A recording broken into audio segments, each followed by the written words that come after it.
ಕನ್ನಡ ಪಿಕ್ಚರ್ನ ಸಮಸ್ತ ವೀಕ್ಷಕರಿಗೆ ನಮಸ್ಕಾರ. ನಾನು ನಿಮ್ಮ ರವಿ ಸಾಸ್ನೂರ್. ಕನ್ನಡ ಪಿಕ್ಚರ್ ಇವತ್ತು ವಿಶೇಷವಾದಂತಹ ಜಾಗಕ್ಕೆ ಬಂದಿದೆ.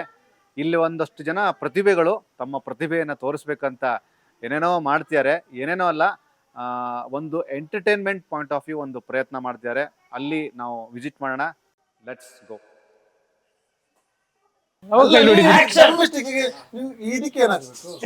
ಡೈಲಾಗ್ ಫ್ಲೋ ತಗೊಂಡು ನೋಡು, ಸ್ಕಿಟ್ ಅಂದ್ಮೇಲೆ ಡಮ್ಮಿ ಸ್ಟಿಕ್ ಇದ್ರೆ ಮಜಾ. ನೋಡಿ, ಡಮ್ಮಿ ಸ್ಟಿಕ್ ಇದು ಫಸ್ಟ್ ಡೈಲಾಗ್ ಬರ್ಬೇಕಲ್ಲ. ನಾನು ಅದಕ್ಕೆ ಹೇಳಿ ದೀಕ್ಷಿತ್, ನಾನು ಏನ್ ಗೊತ್ತಾ, ಯಾವಾಗ್ಲೂ ಇದೆ ಹಣೆ ಬರ. ಅವನು ಸ್ಕಿಟ್ ಮಾಡಿದ್ರೆ ಬರೇ ಇಲ್ದೇ ಇರೋದ್ ಮಾತಾಡ್ಕೊಂಡು ಕುತ್ಕೊತೀನಿ. ಯಾವಾಗ್ಲೂ ಸ್ಕಿಟ್ ಮಾಡೋದಿಲ್ಲ. ಹುಡುಗಿ ಪಾತ್ರ ಬೇಡ, ನನ್ನ ಹೆಂಡತಿ ಪಾತ್ರ ಮೊದ್ಲೇ ಬೇಡ, ನೀನೇ ಇಟ್ಕೊಂಡ್ಬಿಡು. ಗಡ್ಡ ಮೀಸೆ ಬಿಟ್ಕೊಂಡು ನಿಂಗೆ ಹೆಂಡತಿ ಪಾತ್ರ ಮಾಡ್ತೀನಿ. ಡೈಲಾಗ್ ಪ್ರಾಕ್ಟೀಸ್ ಮಾಡ್ಬೇಕಲ್ಲ, ಸುಮ್ಮನೆ ರಚಪಚ ಅಂತ ಚರ್ಚೆ ಮಾಡಿದ್ರೆ ನೀನೇ ಮಾಡೋದು. ಡೈಲಾಗ್ ಯಾವತ್ತಾರು ಪ್ರಾಕ್ಟೀಸ್ ಮಾಡಿದ್ಯಾ? ಓವರ್ ಆಕ್ಟಿಂಗ್ ಮಾಡ್ತಾನೆ. ನಾನು ಇವನ್ ಜೊತೆ ಮಾಡಲ್ಲ ಜಿ, ಮಾಡಲ್ಲ ಜಿ. ನಾನು ಇವನ್ ಜೊತೆ ಮಾಡಕ್ಕಾಗಲ್ಲ. ಸೀರಿಯಸ್ ಆಗಿ ಹೇಳ್ತಾ ಇದ್ದೀನಿ, ನಾನು ಇವನ್ ಜೊತೆ ಪಾತ್ರ ಮಾಡಕ್ಕಾಗಲ್ಲ.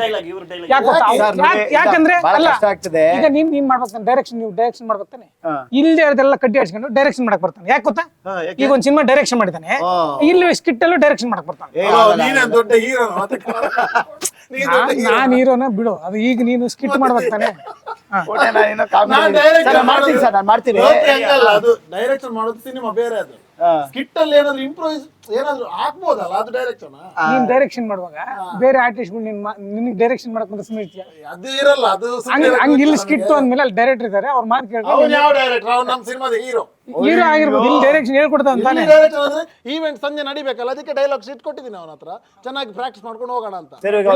ಲೇಡಿ ಮಾಡ್ಬೇಕಾ, ಲೇಡಿ ಪಾತ್ರ ಮಾಡ್ಬೇಕಾ ಬೇಡವಾ? ನನ್ಗೆ ಸಂಜೆ ಹೋಸ್ಟ್ ನಾನೇ ಮಾಡ್ಬೇಕು. ಗಡ್ಡ ತೆಗಿಲ್ಲ ಅಂತ ಕೂತಾರ್ರೆ. ಗಡ್ಡ ಅಲ್ಲ, ಈಗ ಟೆಕ್ನಾಲಜಿ ಇಂಪ್ರೂವ್ ಆಗಿದೆ, ಇಲ್ಲ ನೀಟಾಗಿ ಎಲ್ಲ ಅಂಟಿಸ್ಕೊಂಡ್ಬೋದಲ್ಲ. ಏನ್ ಗೊತ್ತಾ ಜಿ, ನಾನು ಏನ್ ಗೊತ್ತಾ, ಅಲ್ಲಿ ಈವೆಂಟ್ ಫಸ್ಟ್ ಕೇಳಿದ್ದೀನಿ, ಅನೀಶ್ ಲೇಡಿ ಗೆಟಪ್ ಹಾಕ್ತಾನ. ಅನೀಶ್ ಲೇಡಿ ಗೆಟಪ್ ಹಾಕಂಗಿದ್ರೆ ನೀವಿಬ್ರು ಅದು ಮಾಡಿದ್ವಲ್ಲ ಫಸ್ಟ್ ಸ್ಕಿಟ್, ಕಾಮಿಡಿ ಕಿಲಾಡಿಗಳು ಸ್ಕಿಟ್ ಮಾಡಿದ್ವಿ ನೋಡಿ, ನಾನು ಗಂಡ ಅದು ಅನೀಶ್ ಲೇಡಿ ಗೆಟಪ್ ಹಾಕ್ತಿರ ಇವೆಂಟ್ ಕೊಡ್ತೀವಿ ಅಲ್ವಾ ದೀಕ್ಷಿತ್? ಈಗ ಹಾಕಲ್ಲ, ಗಡ್ಡ ಮೀಸೆ ತೆಗೆಲ್ಲ ನಾನು ಡೈರೆಕ್ಟ್ ಅಂತ ಕೂತ್ರೆ. ಅವತ್ತೆಲ್ಲ ಹಂಗ ಇದಿರ್ಲಿಲ್ಲ, ಈಗ ಆಕ್ಚುಲಿ ಚಂದ ಅಂಟಿಸ್ತಾರೆ, ಬಿಳಿ ಬಿಳಿ ಮಾಡಲ್ಲ. ನನಗೆ ಅದೆಲ್ಲ ಗೊತ್ತಿಲ್ಲ. ಇವಾಗ ನೀನು ಗಡ್ಡ ಮೀಸೆ ತೆಗ್ದೇ ಯಾಕೆ ಮಾಡ ತೆಗಕ್ಕಾಗಲ್ಲ, ಅದಕ್ಕೆ ಪ್ರಸಂಗ ಮಾಡ್ಬೇಡ. ತೆಗಿಯಕ್ಕಾಗಲ್ಲ ಅಂದ್ರೆ ಅಷ್ಟೇ, ನಾನ್ ಮಾಡಲ್ಲ. ನಾನ್ ಮಾಡಲ್ಲ ಜಿ, ನನ್ಗೆ ಹೇಳಿ. ಈವೆಂಟ್ ಕ್ಯಾನ್ಸಲ್ ಮಾಡಿ ಆಯ್ತಾ? ಈವೆಂಟ್ ಹೋಗಿ ಏನಾರ ಮಾಡ್ಕೊಳ್ಳೋ, ನನಗೇನ್ ಹೇಳ್ತೀನಿ. ನೀನ್ ಸಿನಿಮಾ ಡೈರೆಕ್ಷನ್ ಮಾಡ್ಕೊಂಡು ನೀನ್ ಸಿನಿಮಾ ತರ ಆರ್ಬೇಡ, ಗೊತ್ತಾಯ್ತಾ?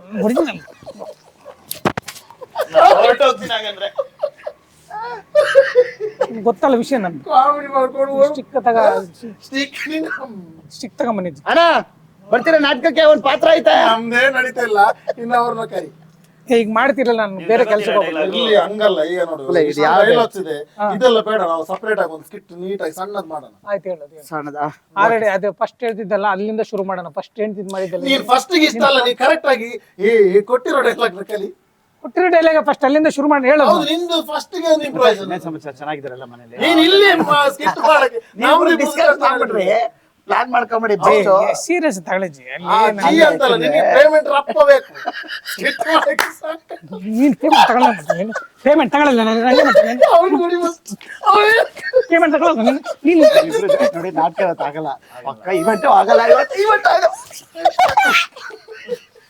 ಇವತ್ತು ಆಗಲ್ಲ, ನಾಟಕ ಬಿಡ್ತೇವೆ ಬಂದ್ರೆ ಡೈರೆಕ್ಟ್ರು ಸರ್ ಬನ್ನಿ, ಚೆನ್ನಾಗಿದೆ. ಈ ಸ್ಕಿಟ್ ಡೈರೆಕ್ಷನ್ ಇವರೇ ಮಾಡಿತ್ತು ಅಂದ್ರೆ ನಿಮ್ಮನ್ನ ಯಾರು ಮಿಸ್ ಮಾಡ್ಕೊಂಡಿರಲ್ಲ ಇಲ್ಲಿ ತನಕ. Comedy Khiladi long hairs, 9 years long hairs, long beards, ಕಪ್ಪೆ ಆಡಿಯನ್ಸ್ ಇನ್ನೊಂದ್ಸಲ ಮಾಡು ಸಾಕು. ನೀನ್ ಡೈರೆಕ್ಷನ್ ಇಲ್ಲಿ ಮಾಡಕ್ ಬರ್ಬೇಡ, ನೀನ್ ಅಲ್ಲಿ ಮಾಡು. ಕ್ಯಾಮರಾದಲ್ಲಿ ದಸ್ಕತ್ತಲ್ಲಿ ನಿಂದು ಡೈರೆಕ್ಷನ್ ಇಲ್ಲಲ್ಲ.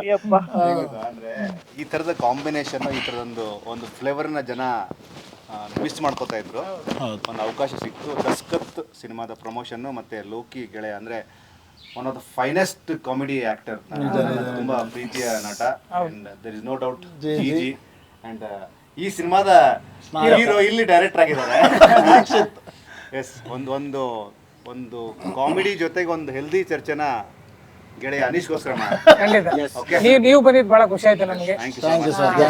ನಮ್ಮ ರವಿ ಅವ್ರು ಯಾವಾಗ್ಲೂ ಏನ್ ಗೊತ್ತಾ, ಅವ್ರು ಕೇಳೋ ಪ್ರಶ್ನೆಗಳು ಎಷ್ಟು ಚೆನ್ನಾಗಿ ಎದುರುಗಡೆ ಇರೋರಿಗೆ ಹೊರಗಡೆ ತೆಗಿತೀವಿ ವಿಷಯ ಅಂತಂದ್ರೆ ಅಷ್ಟು ಚೆನ್ನಾಗಿರುತ್ತೆ.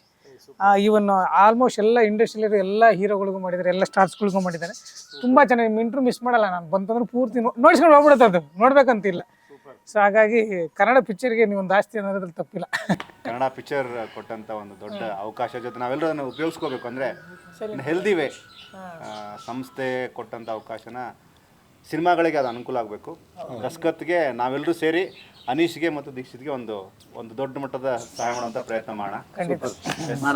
ಆಗಿದೆ ಈಗ ಆಲ್ರೆಡಿ ಏನಾಗಿದೆ, ತುಳುನಲ್ಲಿ ರಿಲೀಸ್ ಏನು ಮಾಡಿದ್ರಲ್ಲ, ಇಂದಿನ ಪರಿಸ್ಥಿತಿಯಲ್ಲಿ 50 days ಓಡಿದೆ. ಇವತ್ತಿನ ಪರಿಸ್ಥಿತಿಯಲ್ಲಿ 50 days ಅಂದ್ರೆ ಯೋಚನೆ ಮಾಡಿ, ಟೋಟಲ್ ಒಂದು ವಾರ ಹೊಡೆದ್ರೇನೆ ಈಗ ಸೆಲೆಬ್ರೇಷನ್ ಮಾಡ್ತಾರೆ 50 days 70 ದಿನ ಕ್ರಾಸ್ 70 ದಿನ ಕ್ರಾಸ್ ಮಾಡಿ ಮಸ್ಕತ್ತು, ಆಮೇಲೆ ಉಗಾಂಡ ಆಕ್ಚುಲಿ ಅಲ್ಲೆಲ್ಲ ಅಲ್ಲಿ ಉಗಾಂಡದಲ್ಲೆಲ್ಲ ಸರ್ ತುಳು ಸಿನಿಮಾ ತುಂಬಾ ರೇರ್, ಅಂದ್ರೆ ತುಂಬಾ ಕಮ್ಮಿ ಜನ ಇರ್ತಾರೆ ನಮ್ಮ ಭಾಷಿಗರು. ಸೊ ಅಲ್ಲಿ ಕೂಡ ಒಂದು ಟ್ರೈ ಮಾಡಿದ್ವಿ ನಾವು. ಅಲ್ಲಿ ಅವ್ರಿಗೆ ತುಂಬ ಖುಷಿ ಆಯ್ತು, ಬಿಕಾಸ್ ಅವ್ರು ಅಲ್ಲಿರ್ತಾರಲ್ಲ ಉಗಾಂಡದಲ್ಲೆಲ್ಲ. ಸೊ ಅವ್ರಿಗೊಂದು ಏನಂತಂದ್ರೆ ನಮ್ಮ ಊರನ್ನು ಇಮಿಡಿಯೇಟ್ ನೋಡಿದಾಗೆ. ಸೊ ಉಗಾಂಡ, ಕೆನಡಾ, ನೈಜೀರಿಯಾ, ಮತ್ತೆ ಮಸ್ಕತ್, ದುಬೈ, ಕೀನ್ಯಾ, ತುಂಬ ಕಡೆಗಳಲ್ಲಿ ಒಂದು ಫಸ್ಟ್ ಟ್ರೈ ಮಾಡ್ಕೊಂಡು ಹೋದ್ವಿ ನಾವು. ಅಂದರೆ ಈ ರಾ ಜಾನರ್ ಆಗಿರೋದ್ರಿಂದ ಅವರಿಗೆ ಪಕ್ಕ ಕನೆಕ್ಟ್ ಆಗುತ್ತೆ ಅನ್ನೋ ಕಾರಣಕ್ಕೆ. ಸೊ ಆ ಒಂದು ಕಾನ್ಫಿಡೆನ್ಸ್. ದಸ್ಕತ್ ಅನ್ನೋದು ಏನಿದೆ, ಲೈಕ್ ಎಕ್ಸಾಂಪಲ್ ಉಗಾಂಡ, ನೈಜೀರಿಯಾ ಈ ಕಡೆ ಎಲ್ಲ ಇದು ಭೂಮಿಗೋಸ್ಕರ ಒದ್ದಾಡ್ತಾರಲ್ಲಿ ಜನ. ಈಗ್ಲೂ ನೀರಿಗೆ ಅಂತೂ ಇನ್ನೂ ಪರದಾಡ್ತಾರೆ. ಆ ರುಜು ಅನ್ನೋದು ಏನಿದೆ, ಸಹಿ ಅವ್ರಿಗೆ ಎಷ್ಟು ಕನೆಕ್ಟ್ ಇದೆ ಅಂದ್ರೆ ನಿಜವಲ್ಲ ಅದು ಕನೆಕ್ಟ್ ಆಗುತ್ತೆ. ಈಗಿನ ಇಲ್ಲಿ ಒಂದು ಕರ್ನಾಟಕದ್ದು ಮತ್ತೆ ಆ ಕಡೆ ಆ ಭಾಗದ್ದು ಎಲ್ಲೋ ಒಂದ್ ಕಡೆ ಎಲ್ಲೋ ಬುಡಕಟ್ಟು ಜನಾಂಗಗಳು ಎಷ್ಟೆಲ್ಲ ಪರದಾಟ ಮಾಡ್ತಿದ್ರೆ ಆಗ ಅನ್ನೋದ್ರ ಬಗ್ಗೆ ಕ್ಲೀನಾಗಿ ಗೊತ್ತಾಗುತ್ತೆ. ಅವ್ರಿಗೆ ಅದು ಕನೆಕ್ಟ್ ಆಗುತ್ತೆ ಆ ಮೂವಿ ನಿಜವಾಗ್ಲು. ಅಂದ್ರೆ ತಂದೆ ಎಷ್ಟು ಕಷ್ಟಪಡ್ತಿದ್ರು ಆ ಭೂಮಿ ಉಳಿಸ್ಕೊಳೋದಕ್ಕಾಗಿರ್ಬೋದು, ಫ್ಯಾಮಿಲಿ, ಇಡೀ ಒಂದು ಊರು ಒಬ್ಬ ಯಾವನೋ ಮೋಸ ಮಾಡ್ತಾ ಇದ್ರೆ ಹೇಗೆ ಕನೆಕ್ಟ್ ಆಗುತ್ತೆ ಆ ಕಡೆ ಭಾಗದಲ್ಲಿ. ಮೇ ಬಿ ನೈಜೀರಿಯಾ ಆ ಕಡೆ ಎಲ್ಲ ತುಂಬಾ ಕನೆಕ್ಟ್ ಆಗುತ್ತೆ. ಯಾಕಂದ್ರೆ ಇನ್ನೂ ಬಡತನ ಇನ್ನೂ ಕಾಡ್ತಿದೆ. ಸೊ ನಮ್ಮವ್ರು ಕೂಡ ನೋಡಿದ್ದಾರೆ, ನಮ್ಮ ಕಡೆಯವ್ರು ನೋಡಿದ್ದಾರೆ.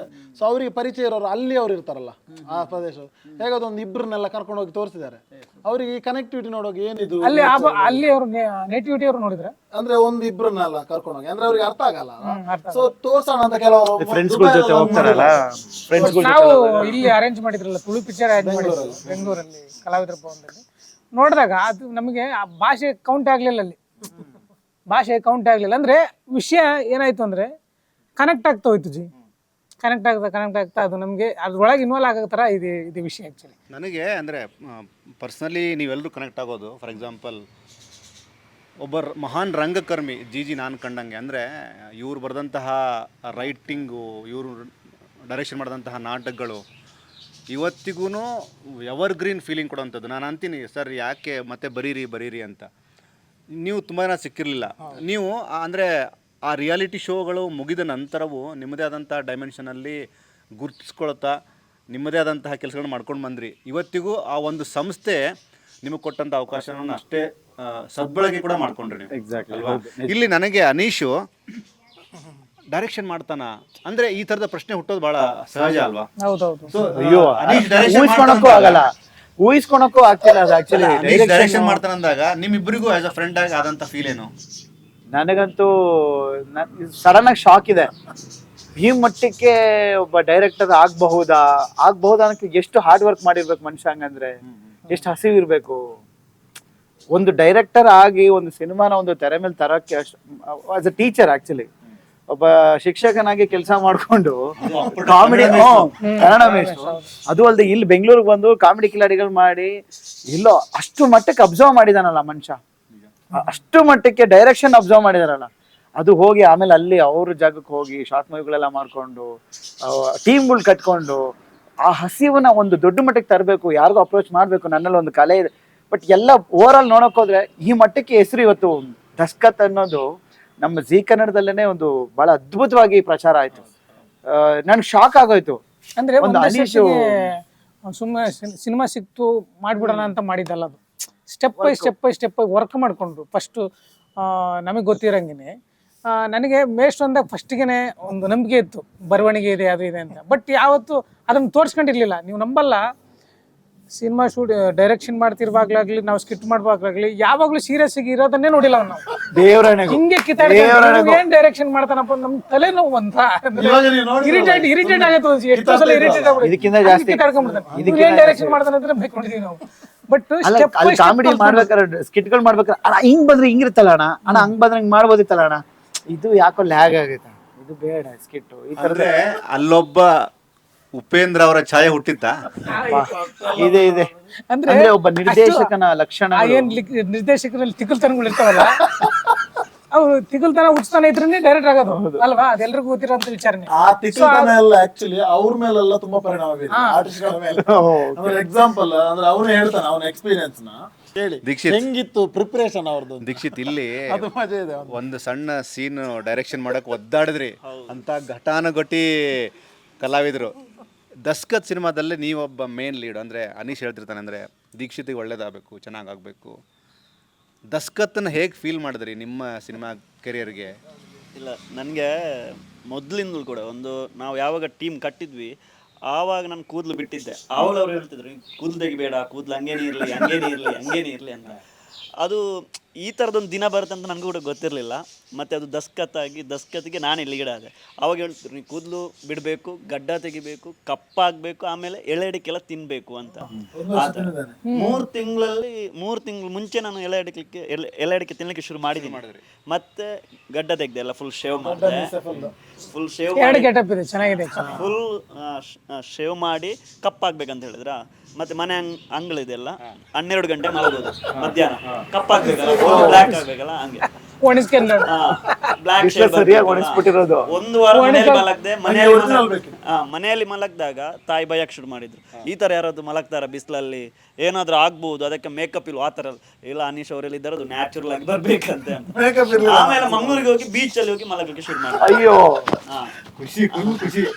ಆಮೇಲೆ ಸ್ವಲ್ಪ ನಂಗೆ ಭಯ ಇತ್ತು, ಶೇವ್ ಎಲ್ಲ ಮಾಡಿದೆ, ಮತ್ತೆ ಮುಖ ಸ್ವಲ್ಪ ಒಳಗೆ ಹೋದ್ರೆ ಸ್ವಲ್ಪ ದಪ್ಪ ಆಗ್ಬೇಕು ಅಂತ ಮತ್ತೆ ಜಿಮ್ಮಿಗೆ ಹೋದೆ. ಅಲ್ಲ, ಮುಖ ಮಾತ್ರ ಹೇಳಿದ್ದ, ಹಿಡಿ ಬಾಡಿ ಅಲ್ಲಿ ಬೀಚಲ್ಲಿ ಹೆಂಗ್ ಮಲಗಿದ್ರಿ ಅಂತ ಅಲ್ಲಿ ಬಂದಾಗಿತ್ತು. ಅವ್ನು ಮಲ್ಕೊಂಡಿರುವಾಗ ಅವನೇ ಅಂದ್ರೆ ಹೇಳ್ತಿದ್ದ ನಮ್ಮ ಹತ್ರ, ಏನು ಹತ್ರದಲ್ಲಿ ಬಿಸಿ ಬಿಸಿ ಫೀಲ್ ಆಗ್ತಿದೆ ಅಂತ. ನೋಡಿದ್ರೆ ಕಣ್ಣು ಯಾರೊಬ್ರು ಹೀಗೆ ನೋಡ್ತಿದ್ದಾರೆ, ಏನ್ ಮಾಡ್ತಿದ್ದಾರೆ ಇದು ಹೋಗಿದ್ಯಾ ಇದೆಯಾ ಅಂತ. ನಾನ್ ಖಾಲಿ ಒಂದು ಸಣ್ಣ ಚಡ್ಡಿ ಹಾಕಿ ಫುಲ್ ಆಯಿಲ್ ಎಲ್ಲ ಹಚ್ಚಿ ಮಲಗೋದು, ಹಂಗೆ ಮಲಗೋದು. ಸೊ ಇಂಥದ್ದೇ ಅನುಭವ ತುಂಬಾ ಆರ್ಟಿಸ್ಟ್ಗಳಿಗೆ ನಾವು ಫೀಲ್. ಅಂದ್ರೆ ನಾವು ಆ್ಯಕ್ಚುಲಿ ಹೇಳಬೇಕು ಅಂತಂದರೆ ದಸ್ಕತ್ ಈಗ ಏನು ಕನ್ನಡದಲ್ಲೂ ರಿಲೀಸ್ ಆಗ್ತಿದೆ, ಅದರ ಹಿಂದೆ ತುಂಬ ಎಫರ್ಟ್ ಇದೆ. ಅಂದರೆ ನಂದು ಮಾತ್ರ ಅಲ್ಲ, ಇಡೀ ಟೀಮ್ದು.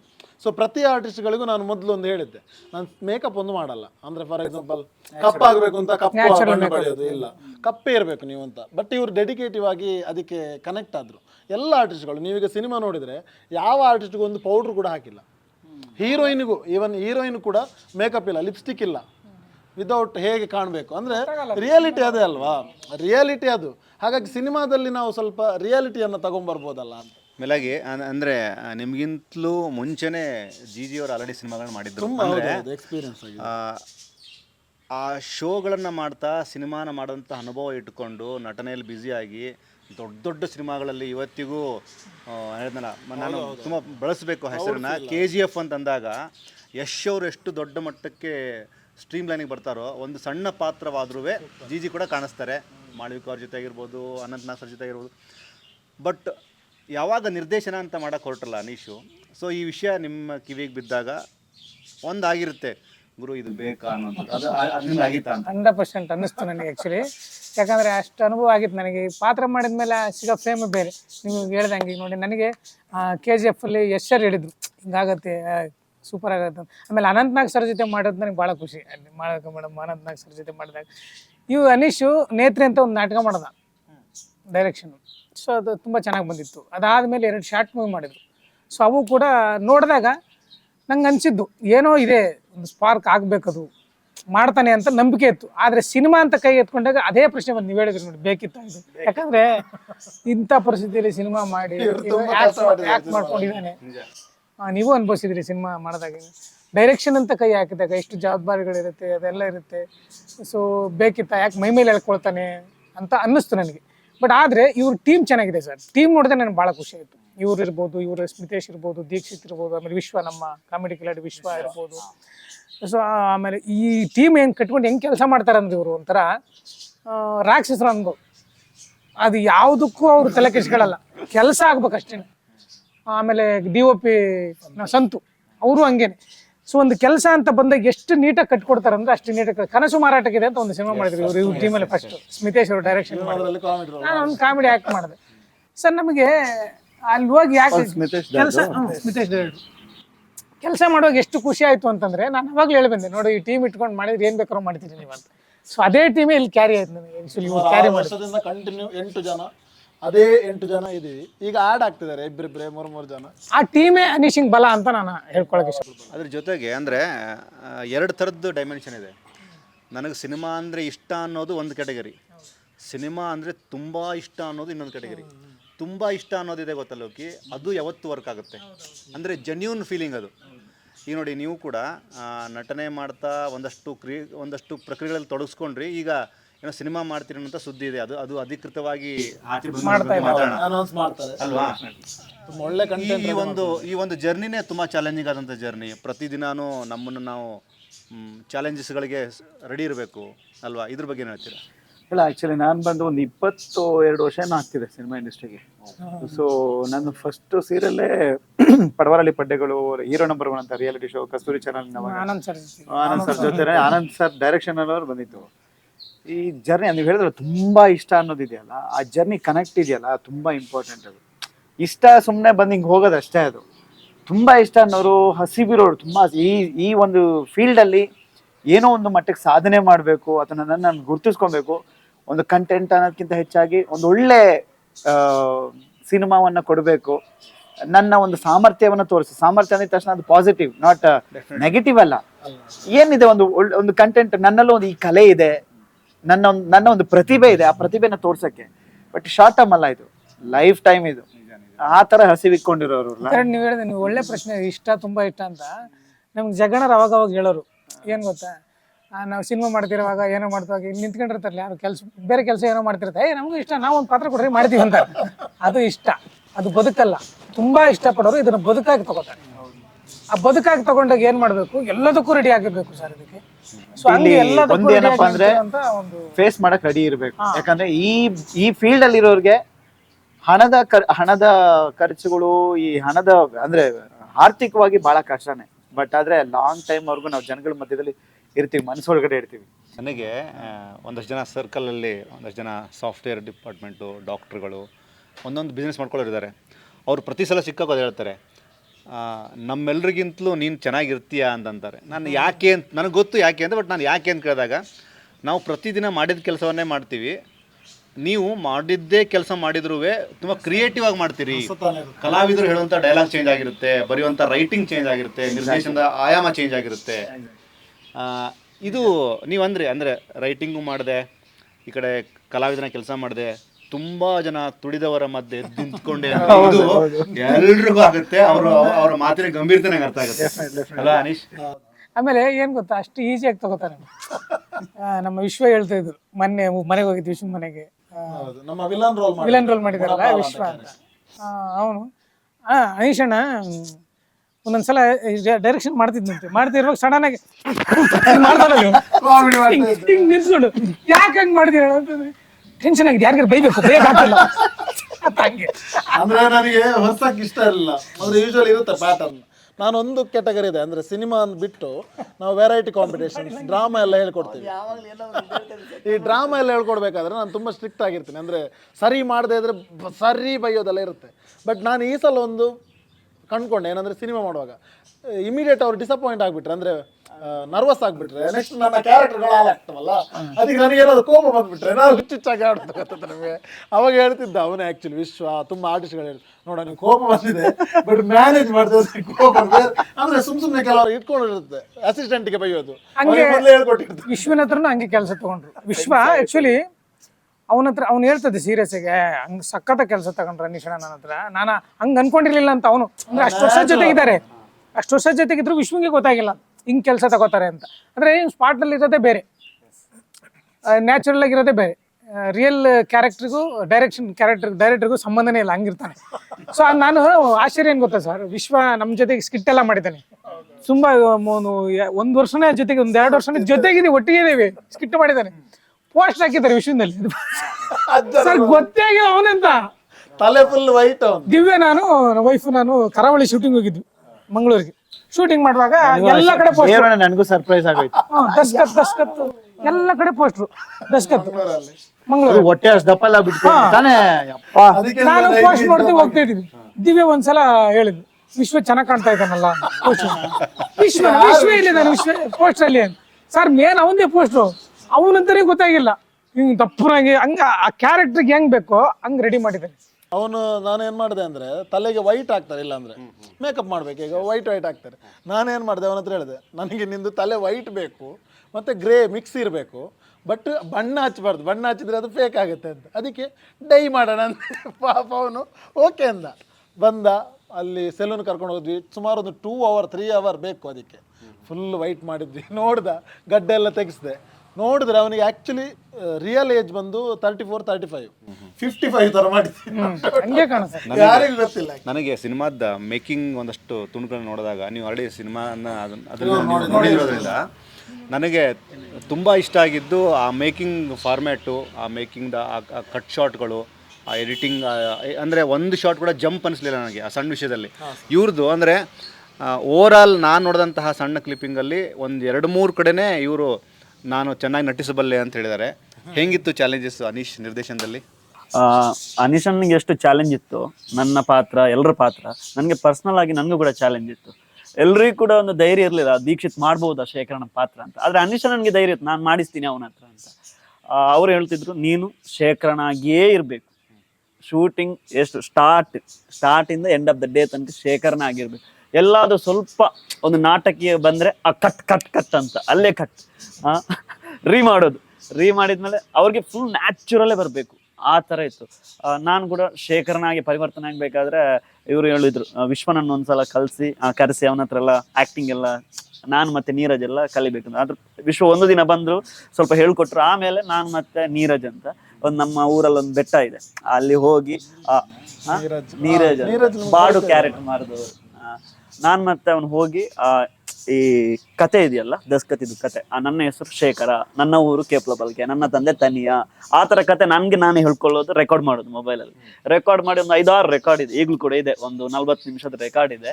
ಒಂದು ಗುಡ್ಡದ ಮೇಲೆ ಕುತ್ಕೊಂಡು ಅದನ್ನು ಮಾಡೋದು, ಅದನ್ನೇ ಕೇಳೋದು. ಮತ್ತೆ ಎಲ್ಲಾದ್ರೂ ಲೊಕೇಶನ್ ಎಲ್ಲ ನೋಡ್ಲಿಕ್ಕೆ ಹೋದ್ರೆ, ಏನಾದ್ರು ಸಿನಿಮಾದ ಕೆಲಸ ಎಲ್ಲ ಇದ್ರೆ ನಾವೇ ಮಾಡೋದಲ್ಲ, ಎಲ್ಲ ಟ್ರಾವೆಲ್ ಮಾಡ್ತಿರ್ಬೇಕು, ಅದನ್ನೇ ಕೇಳ್ಕೊಳ್ಳೋದು. ಮತ್ತೆ ರಾತ್ರಿ ಮಲಗಬೇಕಾದ್ರೆ ಸಿನಿಮಾ ಎಲ್ಲ ನೋಡ್ತಿದ್ವಿ, ಅದು ಸಿನಿಮಾ ಇಲ್ಲ, ಇದನ್ನೇ ಕೇಳೋದು. ಮತ್ತೆ ಅಲ್ಲಿಗೆ ಮಲಗೋದು, ಬೆಳಿಗ್ಗೆ ಎದ್ದ ತಕ್ಷಣ ಅದೇ ಆಗ್ತಿತ್ತು, ಶೇಖರ. ಇಡೀ ಸಿನಿಮಾದಲ್ಲಿ ಸರ್ ನೀವು ನೋಡಿ, ಸಿನಿಮಾ ನೋಡಿಲ್ಲಲ್ಲ, ನೋಡಿ ಇವ್ರದ್ದೊಂದು ಕ್ಯಾರೆಕ್ಟರ್ ಪಾತ್ರ ಬರುತ್ತೆ, ಅಂದರೆ ವೇಷ ಹಾಕೋದು ಅಲ್ವಾ, ಅದು ಅಲ್ಲಿದ್ದು ಕಲ್ಚರ್, ನೇಟಿವಿಟಿ ಆ್ಯಕ್ಚುಲಿ ಅದು ಎಷ್ಟು ಚೆನ್ನಾಗಿ ಆಗಿದೆ ಅಂತ ಕಾಣಿಸ್ತದೆ. ಅಂದರೆ ವಿಜುವಲ್ಲು ತುಂಬ ಇಷ್ಟ ಅದು ನನಗೆ ಆ್ಯಕ್ಚುಲಿ.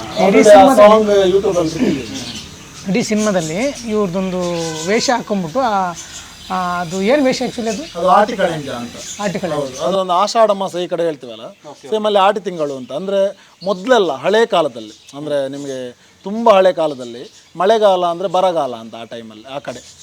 ಅಂದರೆ ಜೋರು ಮಳೆ ಸುರಿದ್ರೆ ನಿಮಗೆ ಆಹಾರಕ್ಕೆಲ್ಲ ತುಂಬ ತೊಂದರೆ ಆಗ್ತಾ ಇದೆ, ಬೆಳೆ ಹಾನಿ ಆಗುತ್ತೆ, ಮತ್ತು ತುಂಬ ಬಡತನ, ಮತ್ತು ಆ ಊಟಕ್ಕಿಲ್ಲ ಅಂಥ ಸಮಯದಲ್ಲಿ ಏನಾಗುತ್ತೆ ಅಂದರೆ ಮಾರಿ ಕಳೆಯೋದಕ್ಕೋಸ್ಕರ ಆಟಿ ಕಳೆಂಜ ಬರ್ತಾನೆ ಅಂತ ಒಂದು ಪ್ರತೀತಿ.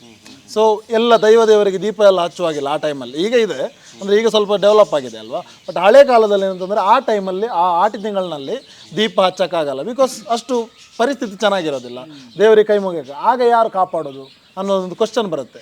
ಆಗ ಕಾಪಾಡಕ್ಕೆ ಬರ್ತಾನೆ ಆಟಿ ಕಳೆಂಜ ಅನ್ನೋ ಥರ. ಸೊ ಅವ್ನು ಬರ್ತಾನೆ, ಊರಿನ ಮಾರಿ ಕಳಿತಾನೆ, ಎಲ್ಲರೂ ಅವನು ಮನೆಗೆ ಹೋಗ್ತಾನೆ, ಅವನು ಮನೆಗೆ ಹೋಗಿ ಅಕ್ಕಿ ಕಾಳು ಎಲ್ಲ ಕೊಡ್ತಾರೆ. ಮೈ ಜುಮ್ ಅನ್ಸುತ್ತೆ. ಆ ವೇಷ ಹಾಕೊಂಡು ಅವ್ನು ಕುಡ್ಗೋಡ್ ಎತ್ಕೊಂಡು ಓಡ್ಬರ್ತಾರೆ. ಒಂದು ಹಾಡಿದೆಯಲ್ಲ ಬ್ಯಾಕ್ಗ್ರೌಂಡು, ಓ ಮಿರಾಕಲ್ ಇದೆ ಅದು. ಏನ್ ಬೀಟ್ಗೂ ಅದಕ್ಕೂ ಭಯಂಕರ. ಆ ಥರದ ಕಲ್ಚರ್ನ ತುಂಬ ಚೆನ್ನಾಗಿ ನ್ಯಾಚುರಲ್ ತೋರಿಸಿದ್ದಾರೆ.